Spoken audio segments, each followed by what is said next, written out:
আসছে যে দিন, আগামী দিন সবটাই আমি নিজের করে নেব, পরিবর্তন করে নেব, যে না আমরা ভালোভাবে চলবো, সবাই একসঙ্গে চলবো, পরিবর্তন করবো।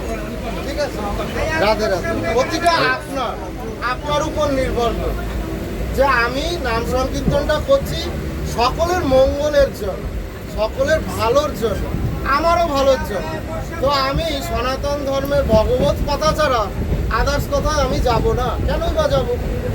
কারণ আমি ভগবানকে চিনি, আমি তার চাকর, আর আমি আপনাদের সেবক। ব্যাস এইটাই, আর কিছু না। সবাই আনন্দ করি, ভালো থাকুন। তো একটা সংকীর্তন করি, সবাই শ্রবণ করো। দেখি আনন্দ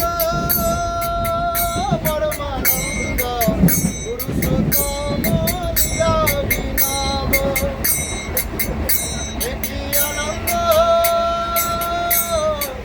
পরমানন্দ পুরুষোত্তম লীলা বিনাম। পতিত পাবন নর নারায়ণ, পতিত পাবন নর নারায়ণ, প্রেমময় রূপ দিব্য আবির্ভাব, প্রেমময় রূপ দিব্য আবির্ভাব। দেখি আনন্দ পরমানন্দ পুরুষোত্তম লীলা বিনাম।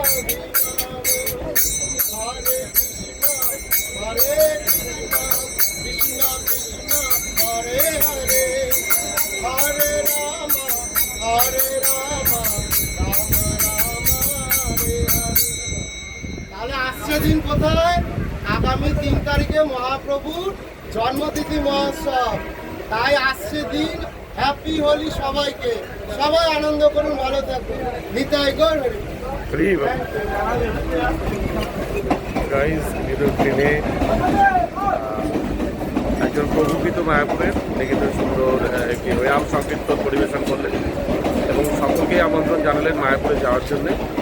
মহাপ্রভুর আবির্ভাব তিথি উপলক্ষে সকলেই আপনারা মায়াপুরে যাবেন। সঙ্গে থাকুন, দেখতে থাকুন আমার